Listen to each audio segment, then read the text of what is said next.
नमस्कार, मैं हूं किरण और आप हमारे साथ जुड़ चुके हैं न्यूज ट्रैक पर। और आज न्यूज ट्रैक पर खास बातचीत के लिए वो शख्स, वो नौजवान मौजूद हैं जिन्होंने अपनी 29 साल की उम्र में 100-200 किलोमीटर नहीं बल्कि 8000 किलोमीटर की साइकिल यात्रा की है।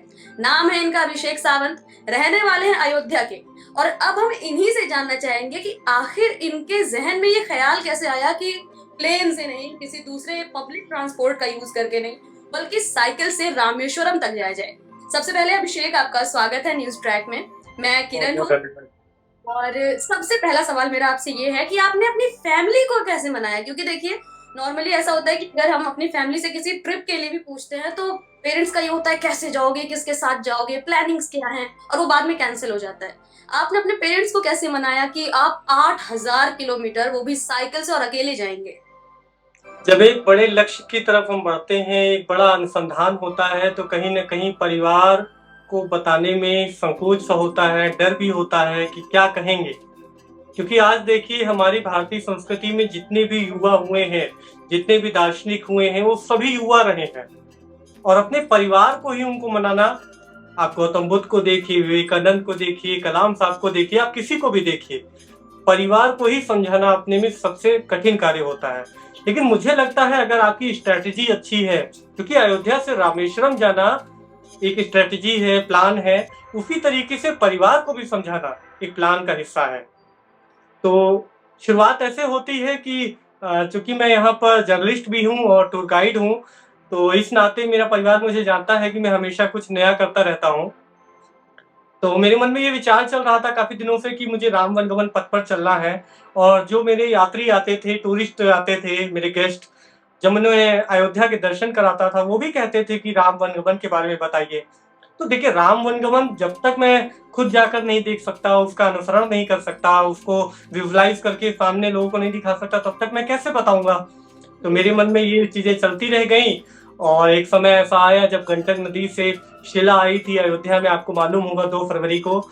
और उसी दिन एक पत्रकार आए थे लखनऊ से, उनको जानकारी हुई थी कि अभिषेक इस तरीके की परिकल्पना कर रहे हैं कि उन्हें जाना है। लेकिन कैसे होगा, क्या होगा? वो अयोध्या से, लखनऊ से अयोध्या आए हुए थे, मैं भी अयोध्या में था और हमारी बातचीत हुई। उन्होंने बस एक इंटरव्यू मेरा रिकॉर्ड किया कि ठीक है, अब आप बता दीजिए।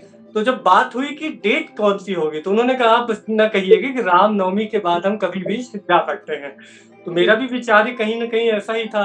मैंने उस दिन उनको बस बताया, दूसरे दिन एक टेलीविज़न पर वो खबर प्रसारित होती है और उसके बाद लोगों में बस इतना उत्साह लोगों में आ गया कि भाई तुम राम वनगमन पर जा रहे हो? मैंने कहा हाँ। क्या-क्या सामान है? क्या लेकर जाओगे? किस तरीके से जाओगे? मैंने कहा मुझे साइकिल से जाना है। लोगों ने कहा साइकिल है? मैंने कहा नहीं है। ये सबसे बड़ी चीज़ कि आपने इतना बड़ा अनुसंधान कर लिया, इतना बड़ा संकल्प कर लिया और आपके पास पैर में पहनने के लिए जूते भी नहीं है। सोचिए। तो ऐसे ही मेरे एक जानने वाले हैं, मैंने उनको बताया कि मुझे यात्रा जानी है। मैंने उन्हें खुशी में फ़ोन किया था बस बताने के लिए। उन्होंने कहा अभिषेक कुछ चाहिए? मैंने कहा सबसे ज़रूरी तो साइकिल है। उन्होंने कहा ठीक है, कब चाहिए? मैंने कहा मुझे रामनवमी के बाद कभी भी जाना है, डेट फाइनल नहीं है। तो उन्होंने कहा होली के बाद आपको साइकिल मिल जाएगी। अब देखिए, सबसे बड़ा मुझे जो मनोबल मिला वो साइकिल का मिला, क्योंकि बिना साइकिल के तो मैं जा ही नहीं सकता था। बिल्कुल फिर बिल्कुल। मैंने अपने कुछ खास लोगों से, मित्रों से, और मित्रों से मित्रों, मतलब एक समझिए चेन बनने लग गई। जैसे आपको भी अगर उस समय जानकारी होती तो निश्चित है आप मुझे कुछ ना कुछ देती। तो ऐसे ही लोगों को जानकारी शुरू हुई तो लोगों ने मुझे कपड़े देने शुरू किए, बैग देने शुरू किए, मुझे जूते दिए, क्योंकि मेरे पास कुछ भी नहीं था, नो डाउट। मैं इस चीज़ को बड़े आज इससे कह सकता हूँ सम्मान के साथ, और ये लोगों के धन्यवाद को देते हुए, लोगों को धन्यवाद देते हुए कि मेरे पास उस समय कुछ भी नहीं था और सब कुछ हो गया। एक यात्रा के लिए जो कुछ ज़रूरी होता है वो सब कुछ मुझे मिला। फिर अच्छा, मेरे एक जैसे मित्र हैं। आपने अकेले यात्रा शुरू की और आप ऐसे रास्ते से गए जहाँ पे भीड़ जंगल भी पड़े होंगे और नक्सली एरिया भी पड़े होंगे, तो वहां पर आपका एक्सपीरियंस कैसा रहा? क्या कुछ ऐसा फेस करने को मिला जो आपको लगा हो कि ये बिल्कुल अनएक्सपेक्टेड था, ये कैसे हो गया सामने, अब इससे कैसे फेस करूं? देखिए, श्री राम जिस रास्ते से गए और जिस रास्ते से उन्होंने वनवास का अपना 14 वर्ष बिताया है, नो डाउट आज चूंकि वो त्रेता युग में जाते हैं, और जब मैं यात्रा में था तो मुझे ऐसा अनुभव हो रहा था कि एक दिन पहले श्री राम गए थे और आज मैं आ गया हूँ। ये लोगों के अंदर भाव मैंने देखे। महाराष्ट्र हो, छत्तीसगढ़ हो या कर्नाटक हो, महाराष्ट्र को खास करके मैं बताऊं, देखिए जंगल की पहले बात आपने की है तो मैं जंगल बताता हूँ। जब हम चित्रकूट क्रॉस कर रहे होते हैं उसके बाद जंगलों से ही हमारा नाता जुड़ता है। जी अयोध्या से प्रयागराज और प्रयागराज के बाद चित्रकूट के बाद मध्य प्रदेश, छत्तीसगढ़, तेलंगाना, महाराष्ट्र, कर्नाटक और तमिलनाडु, ये जितने भी एरिया हैं सब जंगलों के बीच में हैं। जी छत्तीसगढ़ का जो धमतरी क्षेत्र है, सप्त ऋषियों का क्षेत्र है, पूरा जंगल है। कई ऐसे मंदिर हैं जहां मैं जा भी नहीं सका हूँ, आप सोचिए, क्योंकि साइकिल पे हूँ, कार से जी भी आप नहीं जा पाएंगे, ऐसी अवस्था है वहां की। लेकिन चूंकि सरकारें आज कार्य कर रही हैं तो कहीं ना कहीं हो सकता है रामगमन ऐसा पथ बन जाए कि लोग सुलभता से जा सकें। महाराष्ट्र में जब मैं जाता हूँ तो आप समझिए मैं रास्ते में चल रहा होता हूँ, लोग रुकते हैं, मुझे चाय पिलाते हैं और अपने जूते चप्पल को उतार कर, आप उनके भाव को देखिए, वो अपने जूते चप्पल को उतार कर मेरा चरण छूते हैं, क्योंकि उसमें उस भाव को देखते हैं कि जिस अयोध्या के दर्शन के लिए वो इतनी दूर से अयोध्या आते हैं। तो अयोध्या की माटी आज स्वयं चलकर अगर उनके प्रदेश में गई है तो उनके भाव को आप उन्हीं के शब्दों में जान सकते हैं, मैं उसे नहीं बता सकता। अच्छा, जैसे जहाँ आप तक कराए कि आपने नक्सलाइट का, मैं एक क्वेश्चन आपका और था नक्सलाइट का।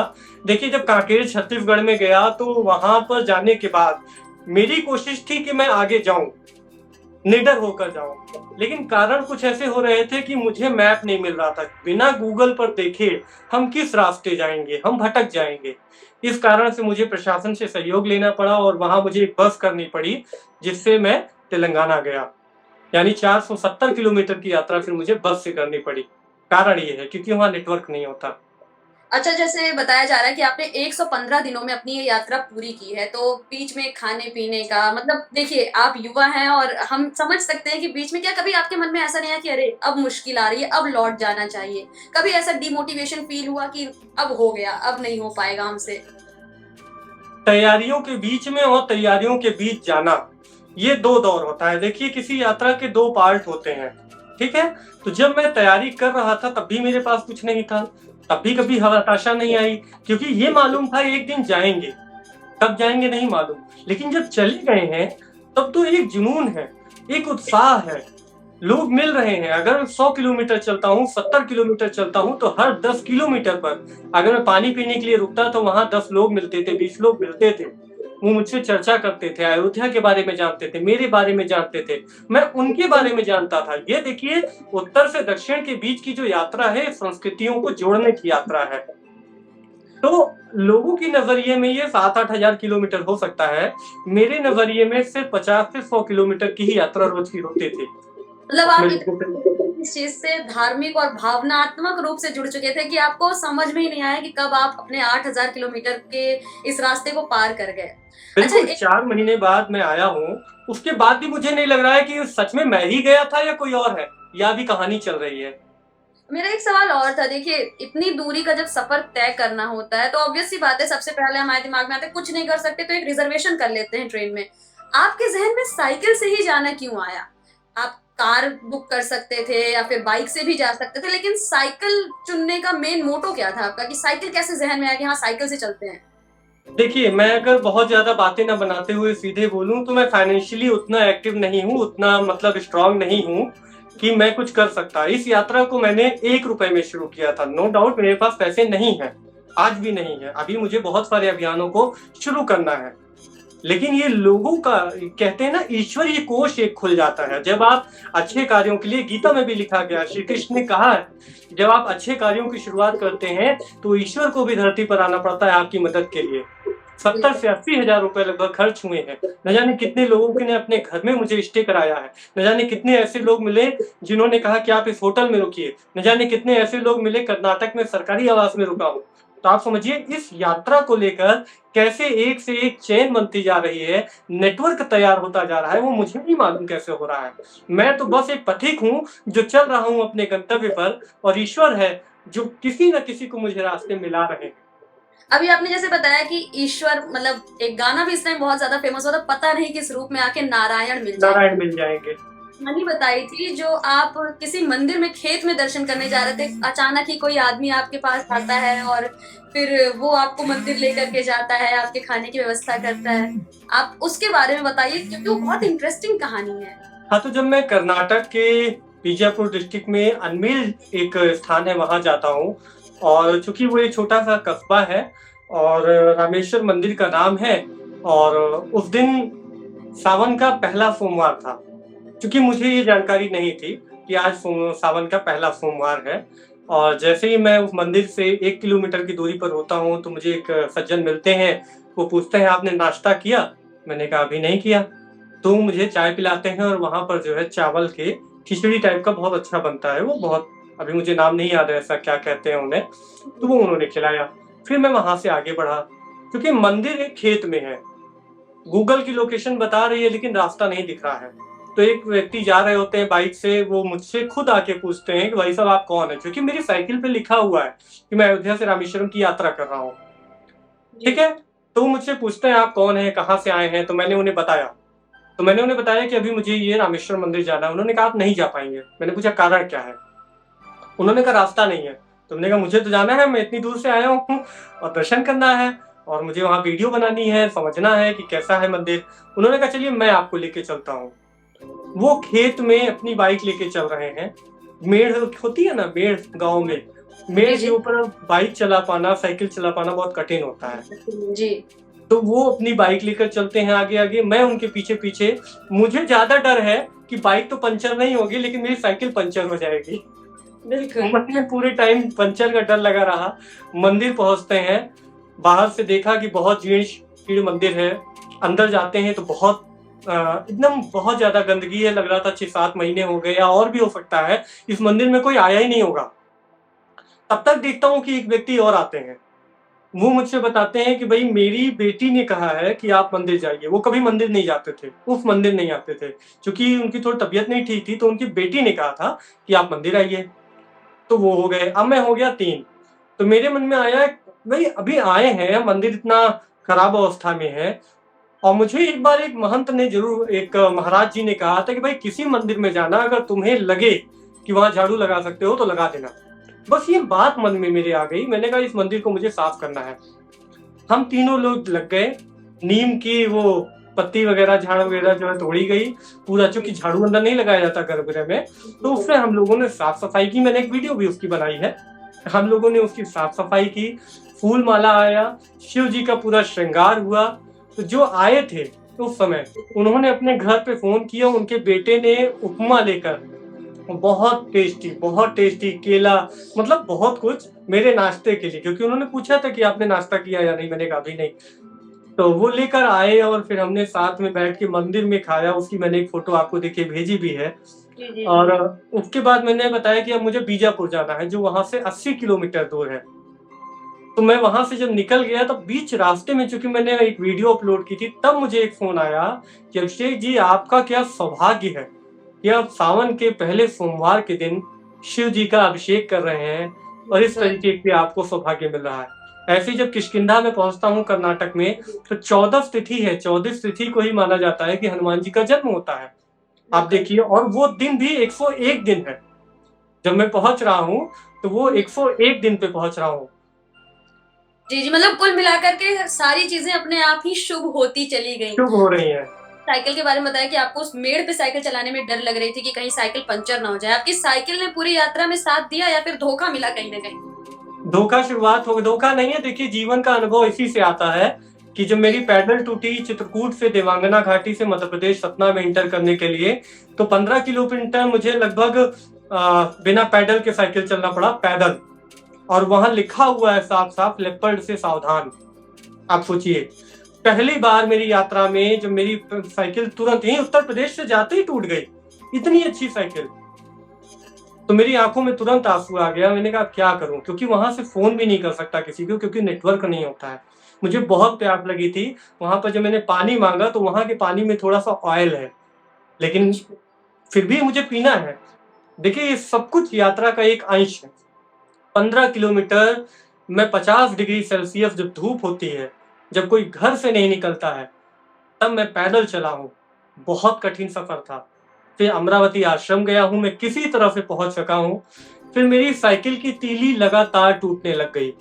ये तीली मेरी छत्तीसगढ़ तक, मतलब मध्य प्रदेश पूरा में चला, 2 तीली टूट चुकी थी साइकिल के पिछले टायर की। और तीलियां मेरी बन नहीं रही थी क्योंकि कोई भी मिस्त्री इसको छू नहीं रहा था। कारण क्या है मुझे नहीं मालूम, क्योंकि साइकिल भी थोड़ी सी डिफरेंट है, इसको सभी नहीं बना पाते। लेकिन छत्तीसगढ़ जब मैं पहुंचता हूँ, सरगुजा, वहां जब तीसरी तीली टूट जाती है तो लगता है साइकिल नहीं चलेगी। और तब मैंने अपने फेसबुक पे एक पोस्ट लिखा कि 3 तीली रुक जाने से भी जीवन नहीं रुका करता, क्योंकि ये अनुभव आपकी जोड़ते हैं। ये सब जो समस्याएं आती हैं, इसका कुछ ना कुछ नियोजन होता है, कुछ प्रयोजन होता है, कुछ कारण होते हैं। अच्छा, तो रास्ते में साइकिल लगता है कि आपसे बहुत सारे लोग जुड़ते गए, मिलते गए, तो क्या आपसे कोई ऐसा आदमी मिला जो अनएक्सपेक्टेड रहा हो कि अरे मुझे क्या कोई इतना बड़ा आदमी भी मिल सकता है, पूछ सकता है मेरी यात्रा के बारे में या सपोर्ट कर सकता है, कुछ ऐसा किसी से बिल्कुल, मिला? बिल्कुल। जब मैं छत्तीसगढ़ में रायपुर डिस्ट्रिक्ट में ही लगभग 80 किलोमीटर दूर पर राजिम स्थान पर जाता हूँ। वो 3 मंदिरों का श्रृंखला है। शिव जी हैं, 2 शिव के मंदिर हैं, 1 विष्णु का मंदिर है। तो राजिम में जब पहुंचता हूँ तो तीनों मंदिरों में मुझे रहने की जगह नहीं मिलती। अब आप सोचिए, किसी मंदिर में तो मिल सकती थी क्योंकि जी, मंदिरों में ही स्टे करता था। बिल्कुल। अब वहां कोई गेस्ट हाउस नहीं, कोई होटल नहीं, जो है भी बहुत कॉस्टली कि मैं उनको अफोर्ड नहीं कर सकता। मेरे पास इतने पैसे ही नहीं है। तो मैंने सोचा कि चलो धर्मशाला देखते हैं। तो मुझे एक लड़का मिल गया था जो मेरे साथ जुड़ गया वहां पर। वो ऐसे ही बस ट्यूशन पढ़ने आया था, उसने मुझसे बातचीत की और जब तक मैं वहां रहा मेरे साथ था, रात को मतलब शाम को 6 बजे तक। तो अब मुझे वहां कुछ मिल नहीं रहा है। 3 मंदिर गया, तीनों में मना हो गया कि आपको नहीं रुकना है, कारण कि वहां रुकने की व्यवस्था नहीं है। मैंने कहा धर्मशाला खोजेंगे। बहुत लोगों से मैंने पूछा, धर्मशाला नहीं मिल रही थी। तो वो चूंकि लड़का मिल गया था तो उसने बताया कि एक रानी साहिबा का धर्मशाला है, वहां गया। कमरे को खोला गया जब, तो देखा गया कि लगभग 6-7 महीने से इस कमरे में कोई नहीं आया हुआ, इतनी गंदगी थी उस धर्मशाला में। क्योंकि वो 100 रुपए का धर्मशाला है, उसमें कोई नहीं रुकने आता। और जी, उनका जो मैनेजर है उसने मुझसे 100 रुपए भी नहीं लिए। अब आप देखिए महानता, जी, कि जी। उन्होंने 100 रुपए भी नहीं लिए। तो चूंकि मुझे भूख बहुत लगी थी, दिन भर मैंने खाना नहीं खाया था, वो जो लड़का मुझे मिला था वो मेरे लिए गया था मैं एक होटल से खाना पैक कराने। तो उसने फोन किया कि भैया मैं खाना पैक करा के ला रहा हूँ। मैंने कहा पैक नहीं कराओ, मैं खुद आता हूँ, तो चलते हैं वहीं साथ में खाते हैं। मैं वो होटल गया, 30 रुपए की वहाँ थाली मिलती है, वो भी जो है ऐसे लोगों के लिए है जो गरीब है, जो असहाय है। तो वो जी, चावल दाल देते हैं, सब्जी देते हैं, आप भर पेट खाइए 30 रुपए में। तो वहां मैंने भोजन किया। तो जो मैनेजर है उनसे थोड़ी देर बातचीत होने लगी, आधे घंटे बीत गए उन्हीं के घर पर देखिए। तो फिर जैसे ही मैं चलने लगा तो वो कहते हैं मेरे बड़े भैया आ रहे हैं और आप रुकिए, उनसे भी बात कर लीजिए, वो भी आपसे मिलना चाह रहे हैं, मैंने बताया है फोन करके, तो उनसे मिल लेंगे फिर आप जाइए। तो उनके बड़े भैया जी आए। अब उनसे बात होते होते 1 घंटा और बीत गया, रात के हो गए 7:30। अब वो मैंने कहा ठीक है मैं चल रहा हूँ। तो उन्होंने पूछा आप रुके कहाँ हैं? तो मैंने कहा वो रानी जी का एक धर्मशाला है वहां रुका हूँ।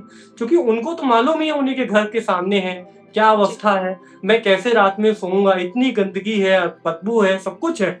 लेकिन चूंकि मुझे रात बितानी है, मुझे छत की जरूरत है, सामान है मेरे पास। तो वो मुझे अपने घर छत पे लेकर गए। उन्होंने अपना गेस्ट रूम दिखाया, कहा अच्छा है। मुझे नहीं समझ में आया कारण क्या है। उन्होंने बस इतना पूछा अच्छा है, मैंने कहा हाँ नहीं अच्छा तो है। तो वो फिर नीचे आए, मुझसे कह रहे हैं अपनी साइकिल अपना सामान सब कुछ लेकर आइए और वहां रुकिए। वो वहां के शिक्षक सभा के जो है मंत्री हैं, और अच्छा। आप समझिए वो करोड़पति व्यक्ति हैं। मैं बता रहा हूँ ना, इतना संभ्रांत व्यक्ति जिसके मन में ये शंका हो सकती है कि भाई ये अननोन कौन है, हुँ, कोई भी हुँ। अपरिचित हो सकता है, किसी भी रूप में आ सकता है, आजकल घटनाएं घटती भी हैं। बिल्कुल। लेकिन उनके अंदर देखिए राम को लेकर कितनी श्रद्धा, कि हमारी इतनी बातों के बाद वो कह रहे हैं कि आप आइए और आज रात यहाँ रुकिए। और जी, उस रूम में एसी लगा हुआ है। मैंने उसकी फोटो क्लिक की कि एक रात मतलब 1 घंटे पहले मैं कहाँ हूँ और 1 घंटे बाद कहाँ हूँ, सोचिए। तो इस तरीके के लोग मुझे मिले। रास्ते में चल रहा हूँ, जब वासिम जा रहा था तो लोनार एक जगह है, तो वहां मैं साइकिल से जा रहा था। एक लोग मेरे बगल में आए बाइक से, उन्होंने पूछा कि आप कहाँ जा रहे हैं? मैंने बताया कि भाई इस मंदिर में जा रहा हूँ। तो उन्होंने कहा रात कहाँ रुकेंगे, खाना कहाँ खाएंगे? मैंने कहा प्रभु इच्छा, क्योंकि मैं सबसे यही कहता था प्रभु इच्छा सीताराम। उन्होंने कहा आज आप मेरे घर चलेंगे। जी, अब आप मेरे मन को देखिए कि ना मैं उन्हें जानता हूँ, रास्ते में मिला हूँ, कैसे व्यक्ति हैं, परिवार में कौन होगा, मेरे साथ रात को कोई घटना तो नहीं हो जाएगी, कुछ नहीं, सोचता ही नहीं था, बिल्कुल भी नहीं। और मैं उनके साथ चला गया। वो घर ले गए, अतिथि जैसा सत्कार किया। मैं आपको बताऊं, मुझे देख के लगा जैसे वर्षों से उनको मेरी ही प्रतीक्षा थी। जिस तरीके से राम वन में चल रहे थे और ऋषियों को प्रतीक्षा थी कि राम एक दिन आएंगे, जी वैसी ही प्रतीक्षा मैंने इस पूरे वन गमन में देखी है। नासिक में एक ऐसे मैडम मिली, अश्विनी देवरे मैम, महाराष्ट्र पुलिस में है, आयरन लेडी हैं, बहुत सारी खिताब उन्होंने जीते हैं, साइकिलिस्ट हैं, स्विमिंग करती हैं। वो रास्ते मिल गई और वो अपने घर लेके गई। जी उनके हस्बैंड फौज में है, बाहर रहते हैं, तो घर में 2 बच्चे हैं। लेकिन आप विश्वास देखिए, ये विश्वास किस लिए है? ये अयोध्या से है, ये राम से है। जी आप आपकी एक फोटो सोशल मीडिया पर वायरल हुई थी जिसमें आप सपा सुप्रीमो अखिलेश यादव जी के साथ दिख रहे हैं, तो वो मुलाकात कैसे, वो प्री प्लान्ड था या इत्तेफाक से आप उनसे मिले? नहीं, ये बिल्कुल इत्तेफाक था क्योंकि जब मैं चेन्नई से लखनऊ आया, तो मेरे एक मित्र हैं, उन्होंने कहा कि चलिए आपको हम किसी से मिलाते हैं।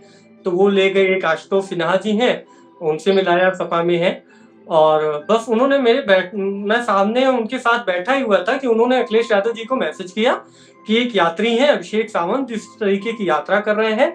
और उन्होंने बस मैसेज किया, अखिलेश यादव जी का तुरंत ऑन द स्पॉट मेरे सामने मैसेज जी आ गया। उन्होंने तुरंत मुझे दिखाया, देखिए अखिलेश जी ने कहा है कि 12 तारीख को इतने बजे मिलेंगे।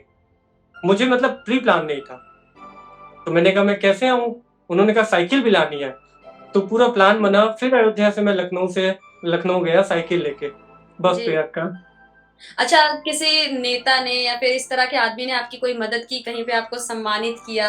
आप बता रहे थे कांग्रेस में आप वहाँ छत्तीसगढ़ में कांग्रेस ने आपको सम्मानित किया था, वो क्या सीन था, उसके बारे में थोड़ा सा देखिए, बताइए। मेरे एक मित्र हैं शरद शुक्ला, प्रदेश महासचिव हैं।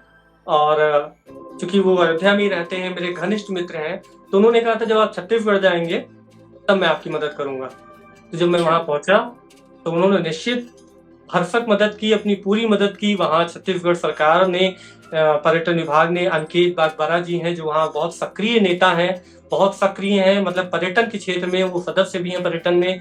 वो आए, मुझे लेकर गए पर्यटन विभाग, वहाँ मुझे सम्मानित कराया। और जैसे ही मैं रूम में जाता हूँ, सोचिए एमडी बैठे हैं, नोडल अधिकारी की मैडम अनुराधा मैम बैठी हैं, कुछ और अधिकारी बैठे हैं। अनिकेत जी ने जब तक सोचा कि मेरा परिचय देंगे, तब तक जी अनुराधा मैम का ये था कि आप वही है ना जिस समय यात्रा कर रहे हैं।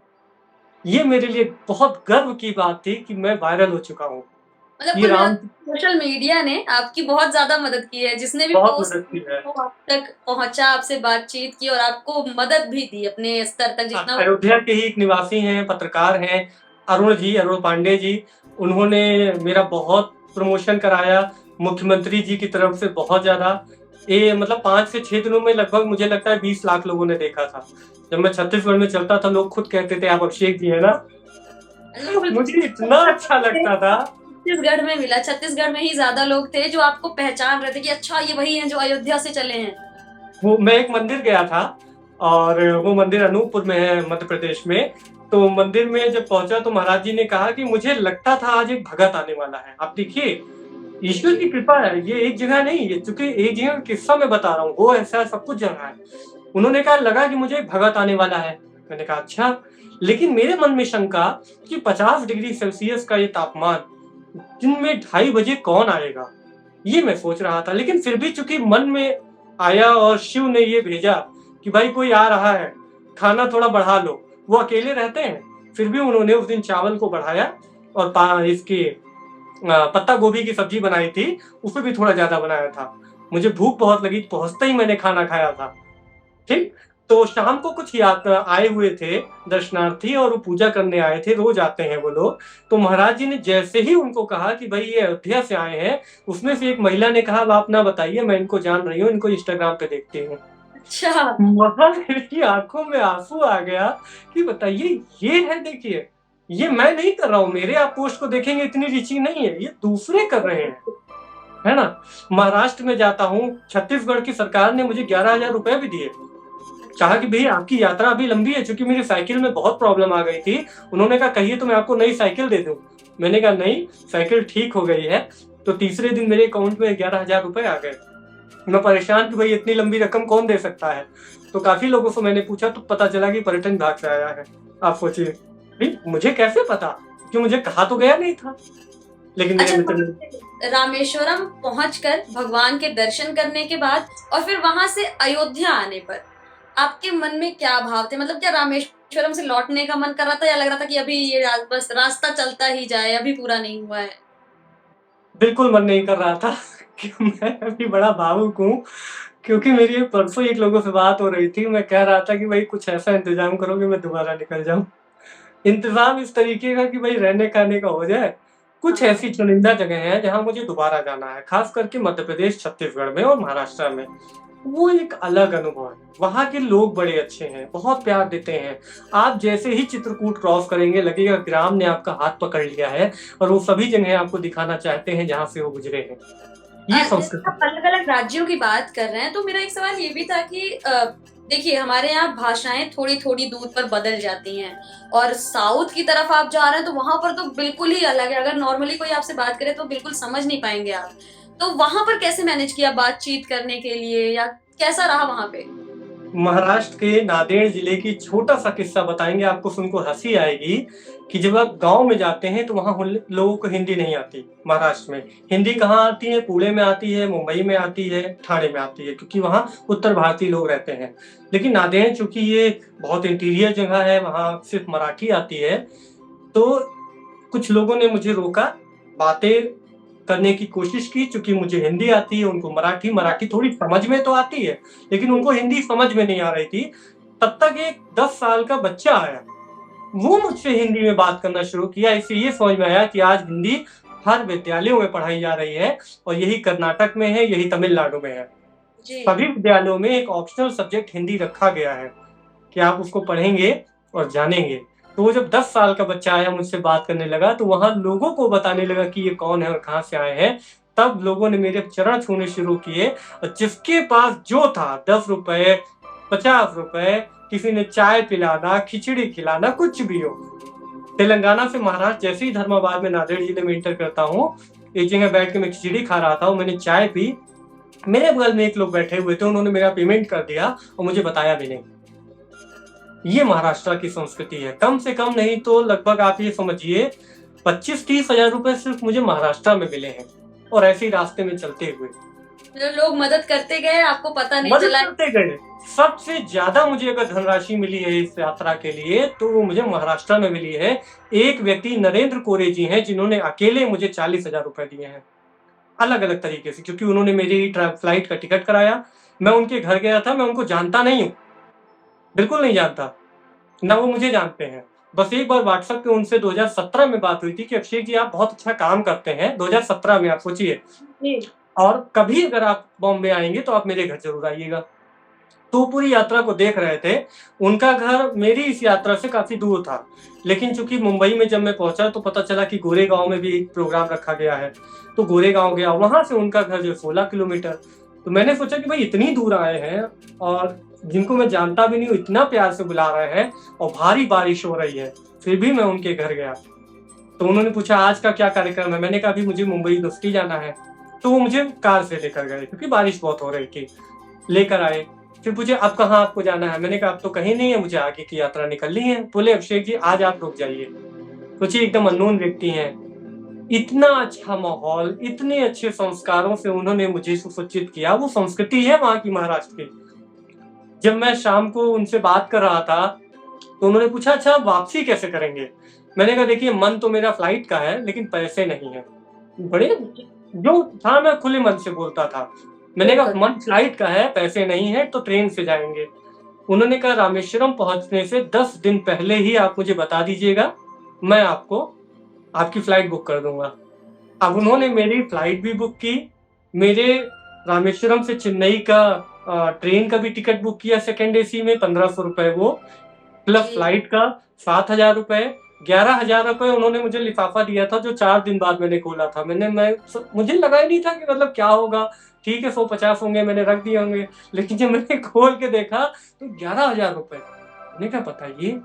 फिर जब मैं एयरपोर्ट पर था, जब श्री राम से ऐसी भक्ति जुड़ी है कि वो बस कुल मिलाकर के कि जो भी जिसमें भी भगवान दिख रहा है, हम उसके लिए जितना कर सकते हैं कर सकें, इस भाव से लोगों ने आपकी मदद चेन्नई की। में जब मैं एयरपोर्ट पर था और मेरी साइकिल का चार्ज बताया गया कि साइकिल ले जाने के लिए आपको ₹12,500 देने पड़ेंगे। मैं एकदम से चकित कि भाई मेरे पास पैसे नहीं है, मैं क्या करूँ? अब ईश्वर भी देखिए कनेक्ट कनेक्शन कहाँ कैसे कराता है।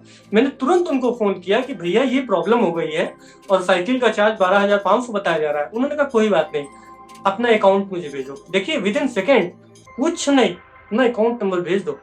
जैसे ही मैंने उनको भेजा तुरंत उन्होंने 12,500 फिर भेजा।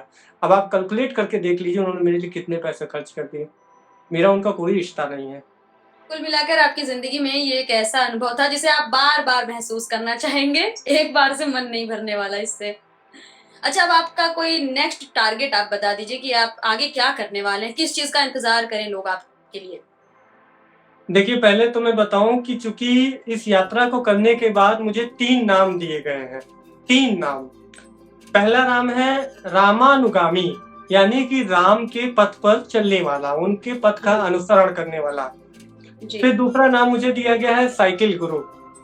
जी एक तीसरा नाम दिया गया है पर्यावरण गुरु। अब इसके 2 कारण मैं आपको बताता हूँ कि जब से मैं अयोध्या में आया हूँ मैं साइकिल ही चला रहा हूँ। मैंने अपनी बाइक का परित्याग कर दिया है। बहुत इमरजेंसी होगी तो शायद मुझे बाइक चलाना हो, एक इमरजेंसी। जी तो अब मैं अयोध्या में 10 सितंबर से एक अभियान शुरू कर रहा हूँ, प्रदूषण मुक्त अयोध्या। तो प्रदूषण मुक्त अयोध्या के लिए मैं ये कर रहा हूँ कि पहले मैं जो 5 कोस की यात्रा होती है, 14 कोस की, आपने सुना होगा। जी तो 5 कोस की यात्रा के परिक्षेत्र में मैं साइकिल चलाऊंगा। मैं अकेले नहीं चलाऊंगा, शहर की जितनी सामाजिक संस्थाएं हैं, प्रशासन, संभ्रांत लोग, स्कूल, विश्वविद्यालय, इन सभी को मैं इनवाइट कर रहा हूँ कि आप आइए, साइकिल चलाइए। और जी फिर 14 कोस जाऊंगा, 84 कोस जाऊंगा, जो कि 50 किलोमीटर है और 250 किलोमीटर है। मेरे साथ मेरे सहयात्री ओम प्रकाश सिंह जी होंगे, जो कि पुरातन छात्र सभा के अध्यक्ष हैं अवध यूनिवर्सिटी के। उन्होंने कहा कि मैं भी आपके साथ चलूंगा पूरी यात्रा में। लेकिन पहले दिन की यात्रा मेरी जो प्रदूषण मुक्त अयोध्या की है, ये सभी के साथ होगी।